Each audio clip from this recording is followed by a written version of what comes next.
all of my clients, they've all indicated and actually verbally said it out loud that they don't want a note taker. They don't want a document pusher, but they want a true thought partner.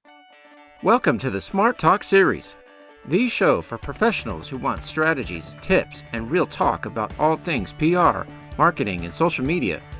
Your host is Melissa Vela-Williamson, an award-winning, accredited, and nationally recognized PR pro and communication thought leader. And now your host, Melissa Vela-Williamson. Hello and welcome to the Smart Talk series. I'm Melissa Vela-Williamson. This season, our focus is on passing the mic. Today, I'm joined by Moon Kim.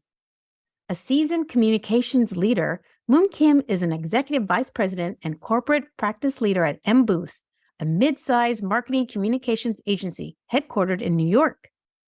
In this role, she serves as a trusted counselor and thought partner to clients and leads a team of 35 plus practitioners at M Booth Corporate Practice. Welcome, Moon. Thank you, Melissa. It's great to be here. Well, we're honored to have you, and you sound like a very busy professional. So tell us more about your background and your work today. Yes, I'm happy to. Well, I've been in the PR and communications industry since 2005, so I'm probably dating myself. It's all exclusively been on the agency side. And I've been really intentional about that because, of course, I could have gone to the client side, but I've really enjoyed the ride in the agency life. The big perks of being on the agency is you get to work with a different array of clients, brands, get to really understand different sectors. Probably the biggest perk is leading a dedicated team and just collaborating, working alongside really smart and creative colleagues. So that's why I've still been here on the agency side, and I don't have any plans to leave. As you mentioned, I'm at M Booth, been here for almost 14 years. And my work today, it's really just making sure I'm attracting and retaining the best and diverse talent, as well as helping to develop, coach, and create an inclusive place for them. So that means like taking barriers out of their way so they can thrive and be successful on the front lines and leading their account teams. So yes, I'm still very much client oriented, but these days I will say my priority is the team, because I know that if I have the best team and a happy team, then clients will actually naturally come. And that makes my job probably the more rewarding too, because at the end of the day, of course, outcomes are important, but to me, it's about relationships, deepening them, making new relationships. And I think that's the biggest reason why I'm still here in this industry and still thriving in the agency life.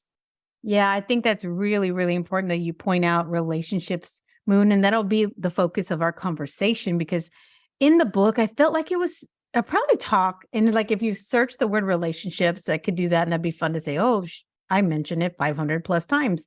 But I probably do because it's so important. There's a whole chapter on it just to help people focus in on what you need to make deep relationships. And that starts with your team, like you're saying. Right. It has to start with happy employees, do better work, and attract better people, in my experience. That's right. Yeah, I think it's really important that you do that. And you're right. Agency life is definitely a ride. It's so diverse in terms of what you'll be working on. And hopefully, like you all are doing with intentionality, it should be diverse in terms of the types of people that work on that work and their thought process, their industry focus even. So I love that. And I love that you're working to actually retain this talent and be that barrier remover, because I think as we advance in our careers, it's really important.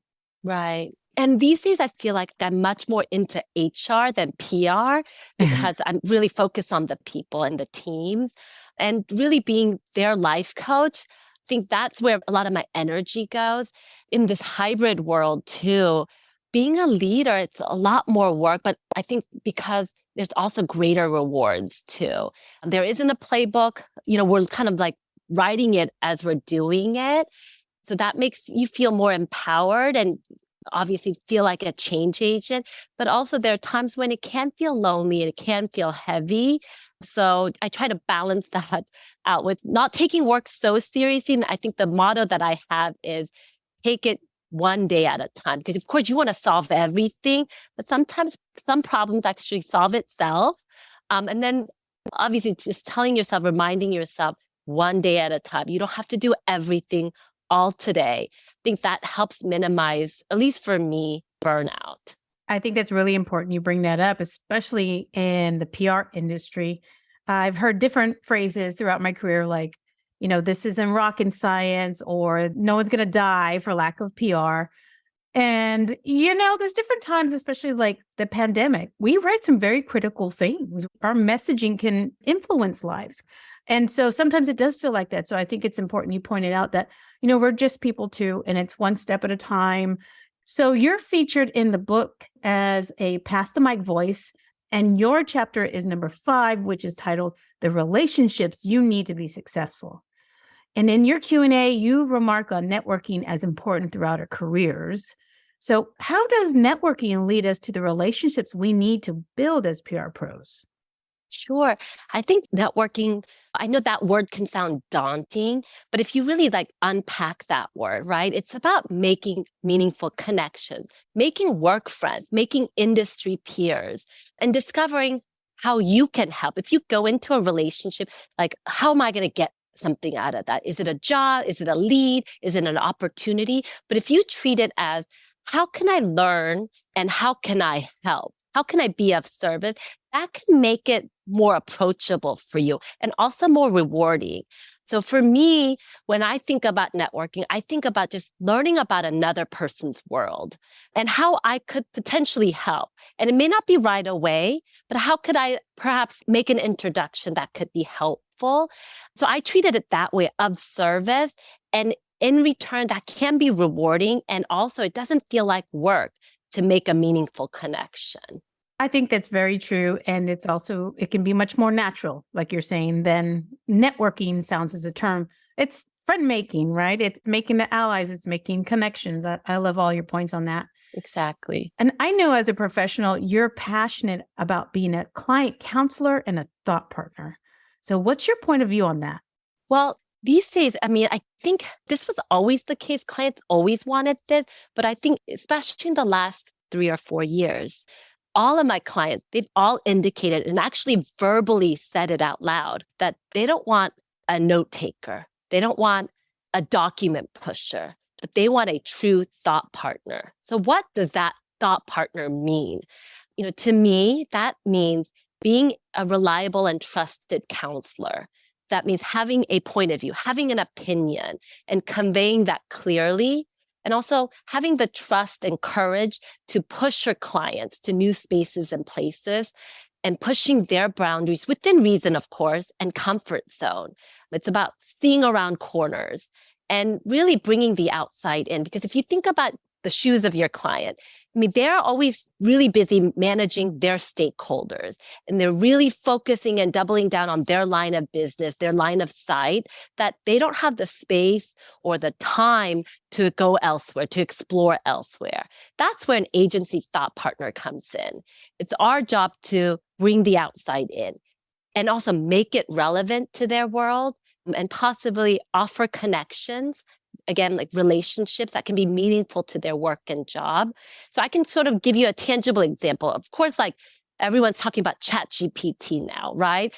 And when that was emerging, my team actually, the weekend it came online, they were already counseling clients about, hey, this could be something interesting for your world. This could be something at least for you to have a point of view on, especially if you're in the world of professional services, maybe to have a thought leadership differentiated point of view, or perhaps just toy around with it too, to start formulating one on open AI, or more generally, something broader like generative artificial intelligence. And I think something like that, we might have not been the experts at it. We might have also been toying around with it as a consumer, but we sort of had the courage to be like, hey, we don't know all of the answers, but you should poke around with it too. And as a result, our clients were really thankful that we saw around the corner, that we anticipated before they even knew that this could be something that they should have a point of view in. And so I try to really lead by example of when we say be a thought partner, I have to be that for my team to also push themselves to be a thought partner to their clients. Yes, I am so aligned with all of that, Moon, because I think that's our number one job, particularly as we advance in our careers and have more experience and ways we can think about our world. I love the metaphor of really looking around that corner, because that is like, what is that trend? What does this mean? Does it mean anything to our industry? Sometimes it's just asking good questions about it starts establishing that point of view.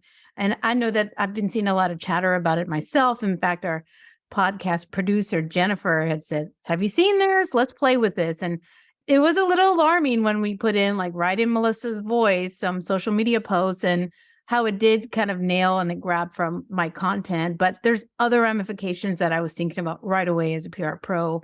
And I'm actually going to do a talk on that with a copyright and media law lawyer, because how far can we push that boundary too? And so I love it that you all were on that and thinking about that. And I will say for our listeners that sometimes when you are that thought partner, they don't always appreciate that, right? It's that Right. the client will want the advice and counsel, and they want those good big ideas, but because of their managing day-to-day stakeholder issues and putting out their own fires, you may get some feedback that doesn't always feel positive, but it Right. doesn't mean you're not doing the right thing, right, Moon? Right, that's right. And something it's also knowing your client, because some clients, they want something that's fully baked. They're not going to appreciate a half baked, right? In ChatGPT, we're all kind of learning as a whole, right? As individuals, as consumers, as PR professionals, like, how will this impact our life?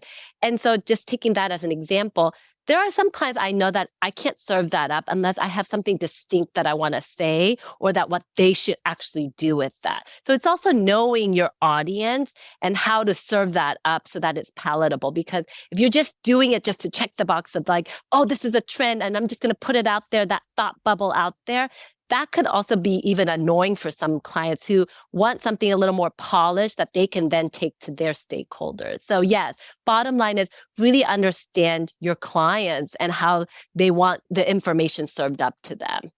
Exactly. You definitely have to tailor per client and situation, even because, yeah, I'm one of those, like, I will pop that bubble quick, because I'll say, look, I'm not an early adopter, because I'm all about that substance and I want to see the ramifications and have that vetted a little bit. I'm more of that mid adopter, right? I want Mhm. some kinks to be worked out before I spend time on it, or even suggest it to someone else. So I love that you're taking that approach. And that's a really good tip, because one thing I wanted to ask you is, like, are there some common mistakes you see agencies make when they work with clients as advisors? Yeah. I mean, at the end of the day, agency, we're in the client service business. Generally, that means we want to satisfy clients. We want to also delight them. But I think the common mistake agencies can make is when we forget that we're also in the business of advisory. And that means sometimes telling them no.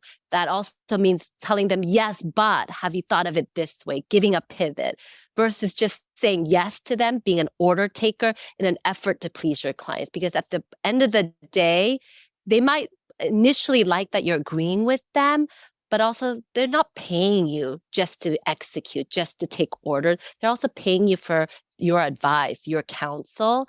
So I think that's probably one of the common mistakes.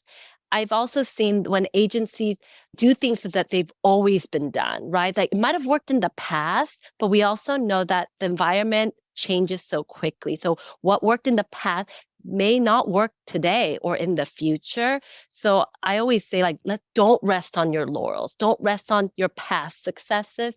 Continue to poke holes at your own success. So I mean, I call this like continuous improvement, right?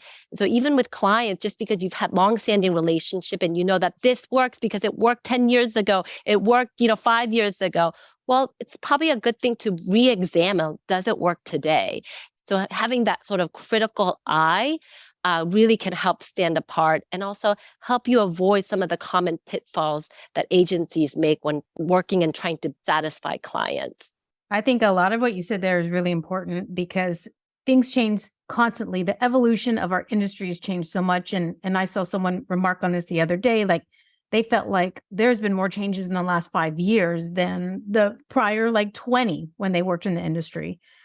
And I can't say they're wrong, because so much has changed. And I think that there's good with that, but that constant iteration and evaluation has to go hand in hand, whether you're in-house or external at the agency level.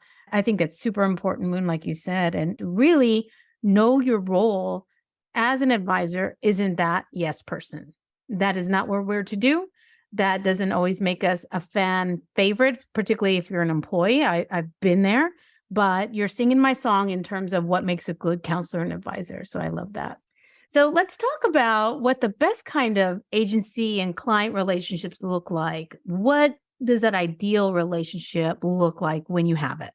Well, a wise client, one of my best clients, actually told me an agency is just as good as the client. So, in other words, it takes work, time, investment to be a good client to an agency. But when a client takes the time, takes the energy, takes that investment to bring the agency into their world, give them a pulse of what's happening in the organization, give them really like the truth, what stakeholders are saying, that's when an agency can rise to the occasion. And to be a great agency partner, that means treat yourself as a strategic partner, not a vendor. And that means anticipate what your client may need before they ask, or better yet, before they even know. That also means be an extension of the client team, which generally is a lean team. So when you are really that extension and you're doing more than what you said you will do, that does go a long way. And speaking of that, be flexible and play the long game. Because relationships, you don't want them to be transactional. A great client agency relationship, it's actually not transactional at all. And so that starts with playing that long game, invest in the relationship. And don't think of it as like, oh, well, I overserviced and now I can't be around on that call.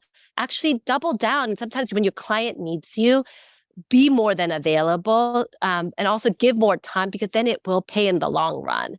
Also, I would say, I think we talked about this before too, like bring that out of box smart thinking, not once a year during a planning period, but throughout the year. That shows greater value because it's expected of you to do that during a planning period. And then I think this is also, one of my favorite is don't just be an ideas partner. Yeah, it's easy sometimes to be creative, to throw ideas out there, but be even better and sharper at the execution. That goes a long way when you throw in a creative idea and you know how to execute that.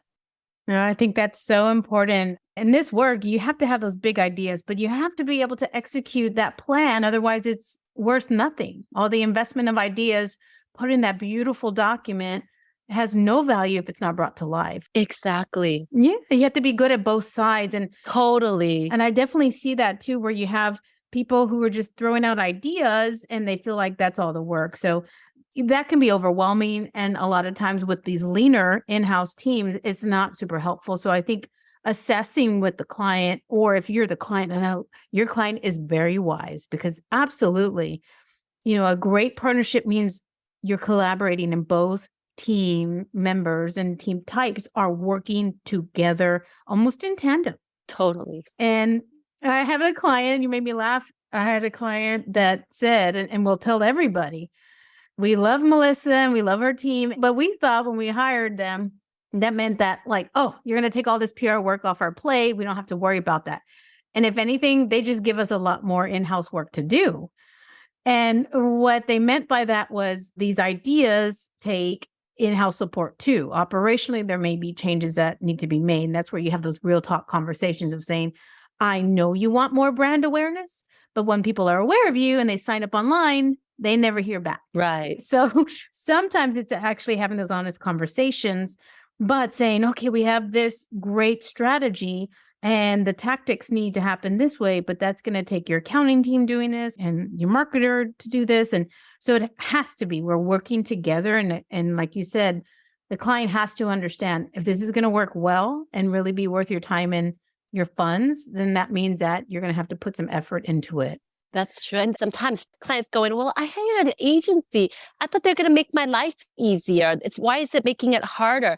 I think that's the wrong way to look at it, because if you look at it from that point, you're looking at it from the short term, right? Mm-hmm. The long term is, yeah, some days there might be more work as a client, but later on, if you look at that, like now the agency is more immersed in your organization, so that when we're pitching that big idea, we know exactly okay, you're right. You need to get your legal team on board. You also need to talk to your marketing colleague. Like these are steps that agency can start to know, to advise, and to also think through the actual execution piece of it, because anyone can have a brilliant idea. It's really about the execution. An agency needs to be immersed in the client organization to also know Mhm. what are the limits of that idea. Yeah, being realistic about it. I love that. So that kind of brings me back to my other thought as you had talked about pushing the boundaries, but can you tell us about a time, because we're certainly not yes people, are there times you've had to push back or push the boundaries for a client's benefit? Yeah. Now in my sort of tenure, right, as a senior and seasoned leader, it's expected. And that makes it easier for someone like me to push back or push the boundaries for a client's benefit. I think it's actually way more challenging to push back or push the boundaries for a client's benefit as a rising professional, someone sort of starting out or mid-career. So I learned that lesson actually the hard way when I was like 2 years into my career. I was an account executive. I was not at M Booth at the time, but I was so grateful actually I learned this lesson because it stayed with me and it helped me be the leader that I am to my team. Because if I'm telling my team to be a thought partner, I have to be one too. So what happened was, as an account executive, my job at the time was to land the stories and placement for clients. And I really loved that part of the job. But there was that one moment when I was charged to place a really timely think piece, an op-ed. And it was actually about subprime mortgages. So this was before the recession. So you can imagine not only was this timely, but also at the time pretty provocative. And my client stakeholders, who were the authors of the piece, they wanted it placed now, and they wanted it placed in this specific leading outlet. So that was, of course, their top goal, and that was now my job, right? But at the time, this outlet was taking a little longer to review and provide a definitive answer of like, yes, we're going to run with this. Here's the publishing date. So my client was getting nervous, asking us, oh my God, we should be going to other outlets as a backup. I have these authors, these stakeholders that really want this placed today, but they actually wanted it placed at this top outlet, not a secondary outlet. And so it's understanding that goal, right? So my counsel at the time to my boss, who actually led that client relationship, was we need to push back. This is actually for their benefit. We need to tell this antsy client that we need to wait. The best thing we can do is to wait and to hear back from this top outlet who was the top choice, and they weren't coming back to us just yet. But unfortunately, my boss was equally antsy at the time as the client. And instead of pushing back, my boss at the time relented and told me, no, we need a pitch to our backup outlets. So of course, this is how it happened, of course, we now had two outlets, the top outlet and the backup, both interested in running with this exclusive think piece. Of course, that could be good news, right? Yes, we finally made the client stakeholders happy. But it wasn't good news because it actually put the agency in an uncomfortable position of having to tell this backup outlet that we're now pulling the piece.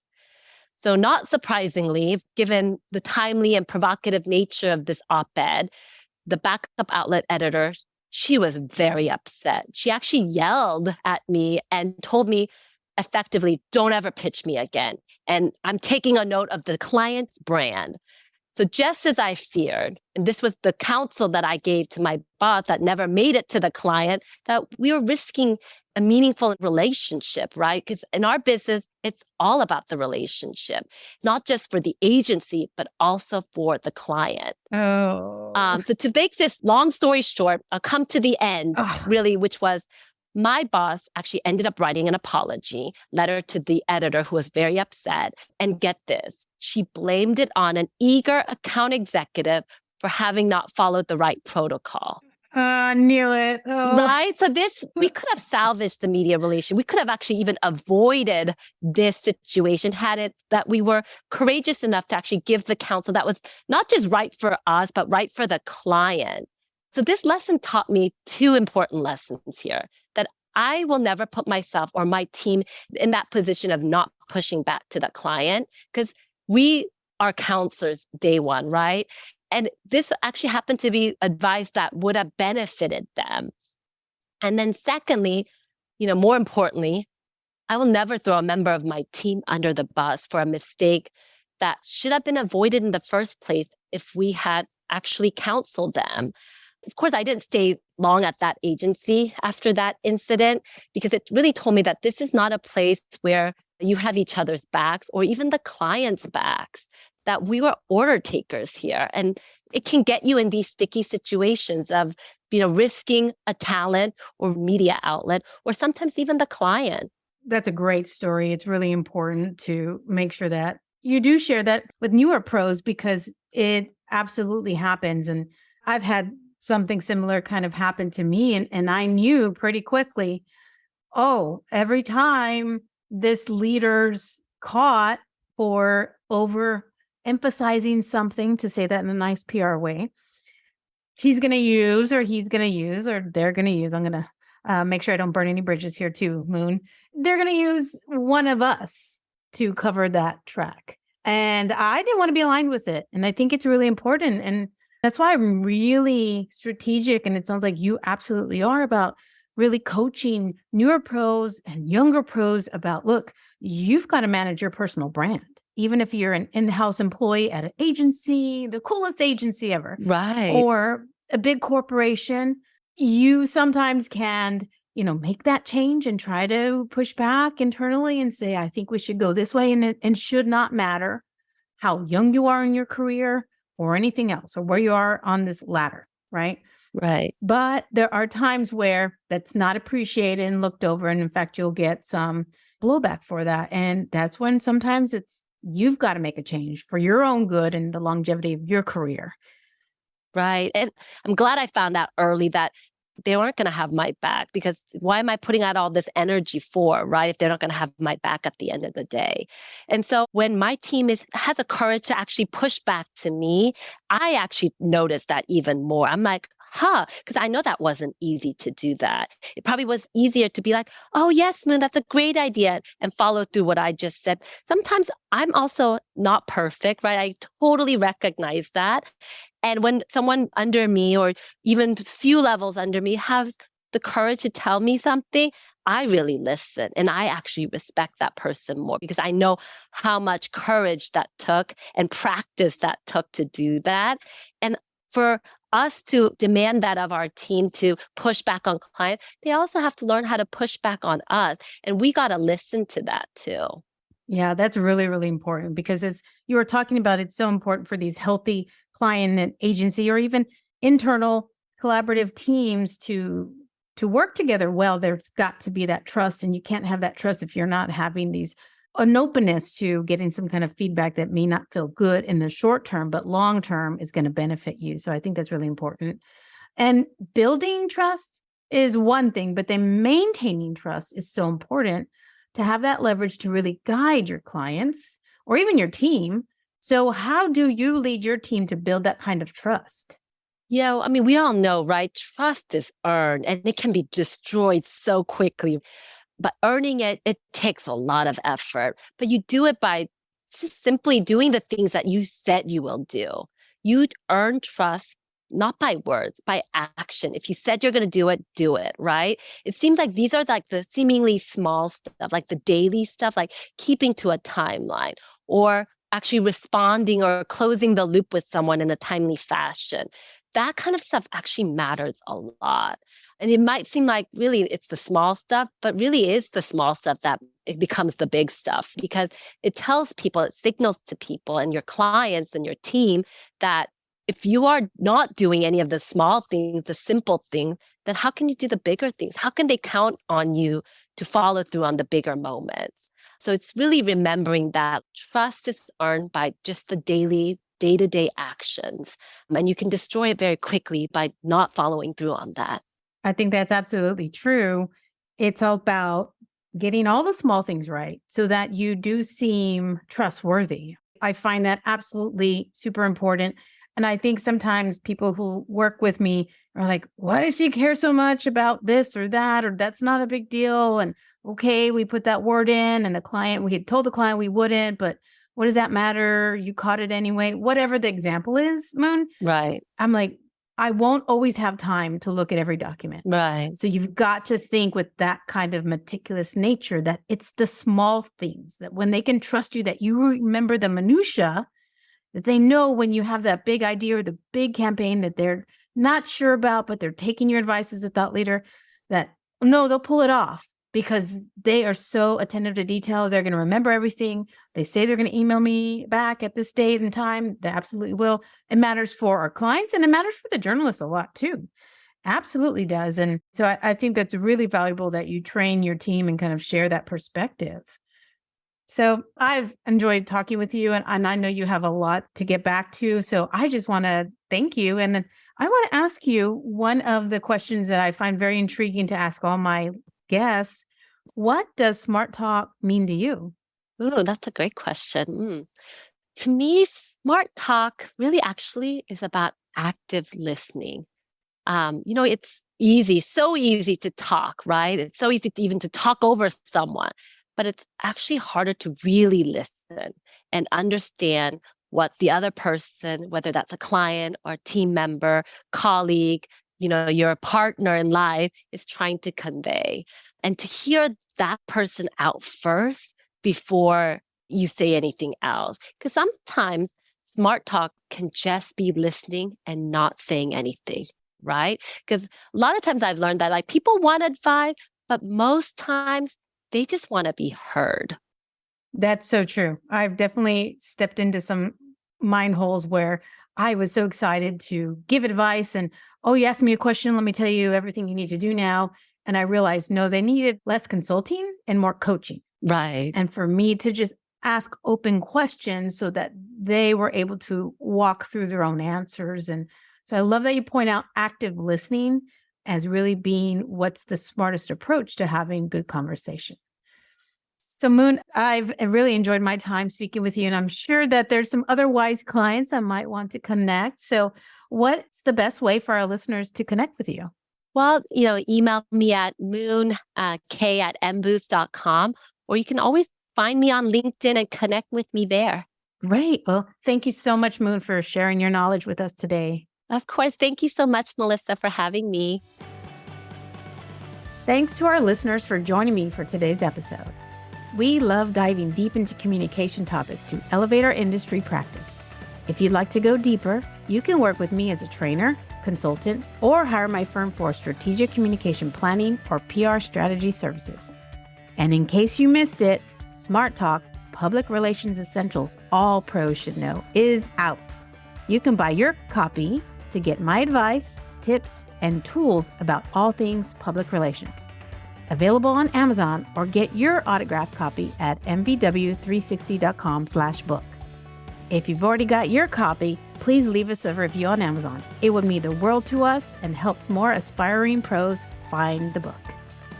And as always, think smart and communicate smart. And I'll see you next time. Thank you for joining us for another episode of the Smart Talk series. If you learned something or enjoyed our conversation, share it on social media or send to a friend.